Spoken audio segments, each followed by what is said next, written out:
मला एक सांगा, साधी एस-टी बस आपण डेपोत जागा असल्यावरच लावतो का नाही? आता जागा दिसलीच नाही म्हणजे साधी गोष्ट आहे का? फ्लाईट जर आहे, विमान जर ते आहे, तर ते कुठल्याही 1000% जेथपर्यंत लँडची स्थिती येत नाही, तेपर्यंत उतरायचं नाही. हे सगळ्या गाईडलाईन्स आहे आणि त्याला कार्यक्रमच देतं का इथं जर उतरलं जात नसन, तर तुम्ही दुसरा एअरपोर्ट देतं ते लगेच. 1-2 तास पुण्याचं अंतर होतं अर्ध्या तासाचं. का बरं केलं नाही? प्रश्नचिन्ह आहे.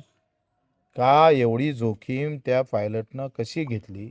त्या संबंधित अधिकाऱ्यानं कशी घेतली? जिथं अजितदादा म्हणजे एक उपमुख्यमंत्री असताना सुद्धा जर अशा प्रकारचे अपघात होतात, तर म्हणजे आमच्या यंत्रणा किती किळस झालेल्या आहे. हे किळसवान प्रकार आहे, लक्षात घ्या. बरं झालं ते बाजूच्या वस्तीनं नाही पडलं. गेलं होतं ना बाकीचे लोक आधी. काही संभ्रम नाही आहे, मी सांगतो. तुम्ही मतदारांना व्यवस्थित वाचा. मतदार काय भूमिकेत असतं. तुम्ही सांगा, जिल्हा परिषदला जर भाजप आणि शिंदे सेना जर वरचढ ठरत असेल, इतक्या ताकदीनं येत असेल, म्हणजे जिल्हा परिषदचा मतदार म्हणजे ग्रामीण मतदार, शेतकरी मतदार, हाय जर BJPले आणि युतीतल्या पक्षाला व्होट मारत असेल, तर मग राहिलं काय मतदारामध्ये? कसं आहे, लोकशाही पाहिजे म्हणतात लोक, पण लोकशाही जोगते लोक तर पाहिजे का नाही? इथं लोकशाही जोगते लोकच राहिले नाही. व्यवस्था अशी आहे का जितना लुटना है उतना लूट लो, जितना जमता है उतना जमा लो. आणि मुळात राजकारणी लोकांना धर्म आणि जात ह्या अजेंड्यावर आली आहे देशामध्ये. इथं धर्म, जात आणि नाहीतर पैसा, ह्या 3 गोष्टीनं या लोकशाहीला खाल्लेलं आहे. आणि जोपर्यंत आम्ही राष्ट्रीयत्व खरं स्वीकारणार नाही, मी राष्ट्रावर प्रेम करणं शिकणार नाही, मी या भूमीवर प्रेम करणार नाही, पण ते प्रथम स्थानी आहे का? भारत प्रथम स्थानी आहे का देशामध्ये? धर्म प्रथम स्थानी आहे, जात प्रथम स्थानी आहे, प्रत्येकाच्याच जातीतलं, एका धर्माचं नाही बोलत. त्याच्यानं इथं गरीब गरीबच राहणार आहे, श्रीमंत श्रीमंत. आणि मग श्रीमंत लोक काय करन का, आता तुला ताप आला ना, हे क्रोसिनची गोळी घे, थोडासा उतरला का कामाला लाग. म्हणजे निवडणूक आली का हे चिकन आणि मटण खाय किंवा पैसा घे. नाही तर मग जाती धर्माचं टेरामाशीन मारलं का, तो मूळ शेतकऱ्यानंच मतं मारले का नाही भाजपच्या कमळले भाऊ? नाही मारले का? आम्ही आंदोलन पावसामुळं एकंदरीत सगळ्या ह्याच्यातून मागं घेतलं तर आम्हाला लोक बोंबलले, आणि आता तुम्ही मतच लेको भाजपले मारले. आता कुठे गेलं रे तुमचं शेतकरी? जय जवान जय किसान. काय चाललं काय? तुम्ही जे म्हणता ना मतदाराला जमणार नाही आणि मतदार संभ्रम, मतदार खायचा संभ्रमात आहे. मतदार म्हणते जिधर से मिलता है, कुछ लोग तो ऐसे है मतदार, त्या जिकून भेटन तिकून जमून टाक सायाले. तुम्ही सांगतोय माझे काही कार्यकर्ते, मी 20-20 वर्ष त्या कार्यकर्त्याला खतपाणी घातलं, ताकद दिली. तो कार्यकर्ता वेळेवर BJPला वाटलं का नाही बाबा हा निवडून येतो, त्याला घेऊन घेतलं. कार्यकर्ता चालला गेला BJPत, तो निवडून आला, बरं वाटलं, समाधान आहे. आता कार्यकर्ते सुद्धा राजकीय पक्षाला भाड्यानं घ्यावं लागतं. हे व्यवस्था आहे. कोण जाग्यावर आहे? नेता जाग्यावर नाही, कार्यकर्ता जाग्यावर आहे का? तोही नाही. आणि मतदार आहे 50% जाग्यावर नाही आहे भाऊ. अर्धे मतदानाला जात नाही आणि उरलेले मतदानाला जाते, तो काही गेम करते आणि बरे बिचारे इमानदार राहते, ते झोपून पश्चाताप करत राहते, ते तुमच्यासमोर येतही नाही, तुम्ही त्याच्यापर्यंत जात नाही. राष्ट्राच्या हितासाठी एवढे महत्त्वाचे आहे.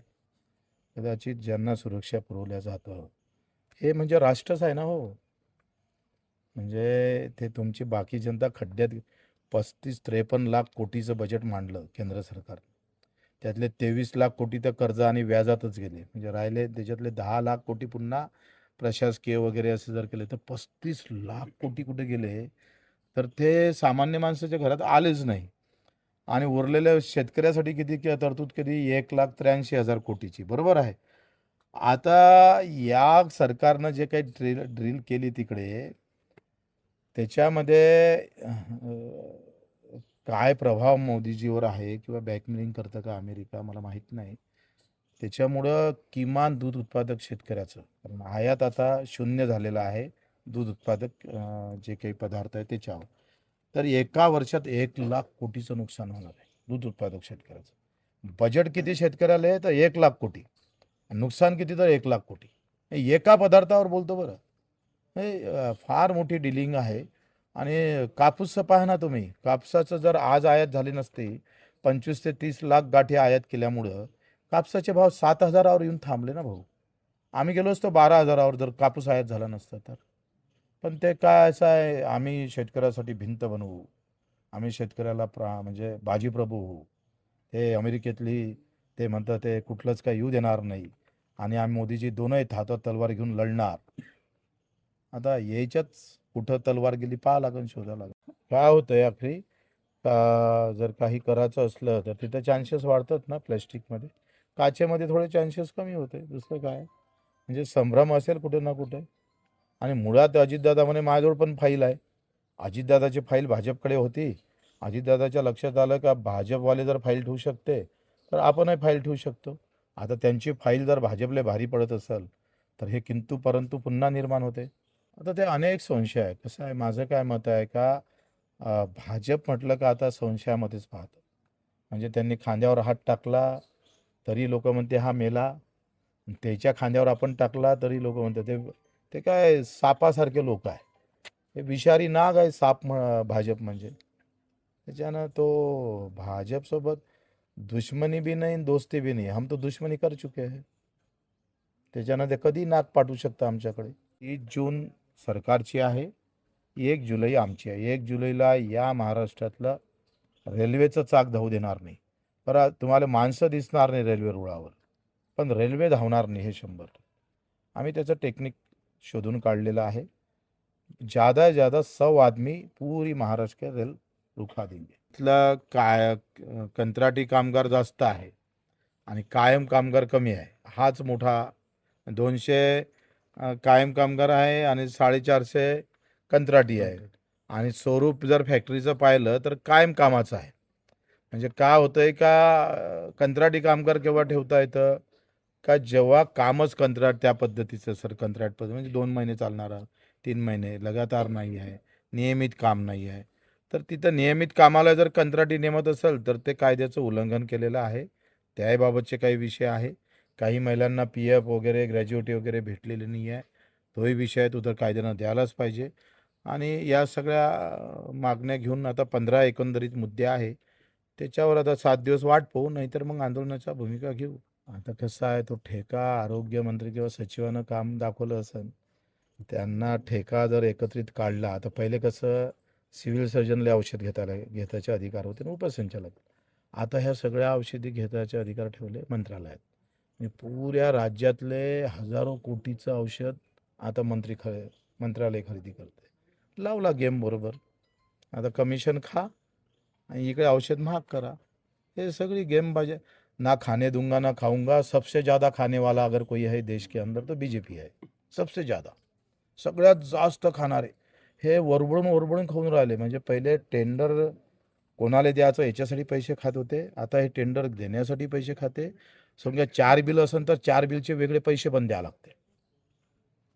म्हणजे काय म्हणतोय, बजेटच नाही आहे, पैसेच नाही आहे. पैसे नाही आहे म्हणून मग पैसे द्या, मग बिलं काढा. तुम्ही सांगा MRGSचे पैसे अजून भेटले नाही मजुराले, 3 महिने झाले MRGSवाल्याचे. संजय गांधीचं लाडकी बहिणीचे पैसे 2 महिन्याच्या भेटले नाही. तुमच्या अपंगाचे पगार भेटत नाही आहे वेळेवर.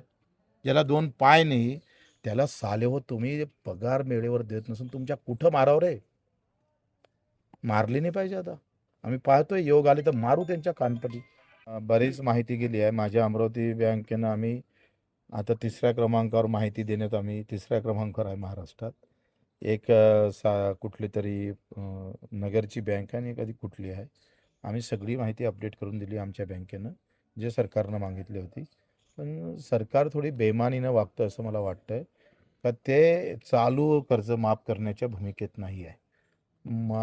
फडणवीस साहेब नेहमी बोलायचे का बाबा दुष्काळ पडल्याशिवाय कर्ज कसं माफ करावं. नेमकं यावर्षी दुष्काळ पडला आणि भावही कमी भेटला. तुम्हाला माहीत आहे हमी भावात खरेदी झाल्या नाही, झाल्या त्या फार लेट झाल्या. आणि त्याच्यामुळं दुष्काळ असणारा जो या 3-4 वर्षातला मोठा दुष्काळ आपण यावर्षी पाहिला. आणि दुष्काळाचंच वर्ष जर फडणवीस साहेब घेत नसेल तर याच्यासारखं दुर्दैव काय आहे. त्यासाठी लढावं लागेल. आंदोलन करू, शेतकरी येऊ नाही येऊ आम्हाला करावं लागते. मत मारा नका मारू, आम्ही शेतकरी म्हणून. आणि आज आता आम्ही निवेदन दिलेलं HR इथं मुद्दामून हजर नाही आहे असं एकंदरीत चित्र आहे. पण डायरेक्टर अशोकजी राठी आहे, त्यांच्यासोबत आमची चर्चा झाली आणि त्यांनी आमच्या लेखी निवेदनाला 8 दिवसात उत्तर लेखी स्वरूपात देऊ असं त्यांनी सांगितलं. पण भारताचा काय जगाचा इतिहास आहे. कामगाराला शोषण करूनच कंपनीचे नफे वाढलेले आहे. हे तर अधोरेखित आहे. तुम्हाला माहीत आहे, जसं शेतकऱ्याला लुटून जेव्हा देश चालतं, तसंच कामगाराला शोषण करून कंपन्या मोठ्या होतात. यांच्या अधिकाऱ्यांचे पगार 50, 60, 70,000 राहतं. यांचे कॅबिन, यांचे सगळे चोचले पुरवाले कंपनीला पैसे असतं. पण कामगारासाठी मात्र यांच्याकडे पैसे नसतं. हे त्यांना मुद्दामून ताणून घ्यायचं गुलामीसारखं. ते जे पूर्वीची गुलामी थोडी बदल झाला, पण गुलामीचे विचार मात्र कायम आहे आणि ते प्रहार मोडून काढल्याशिवाय राहणार नाही. ताकदीनं मोडेल. कंपनीला आमचा निर्वाणीचा इशारा आहे का या कंपनीनं आमच्या कामगारांच्या घराच्या चुली चालू ठेवल्या, पेटवल्या, त्याच्याबद्दल आभारच आहे. परंतु शोषण करून त्यांना कुठलं तरी आम्ही पाहतोय त्यांच्यावर अन्याय करून जर काही होत असेल तर ते आम्ही सहन करणार नाही. चाहे कितना भी बंदोबस्त लगा दे, कुछ भी लगा दे. एकदा आम्ही भूमिका घेतल्यानंतर त्याची आरपारची लढाई केल्याशिवाय आम्ही राहत नाही. त्यांचं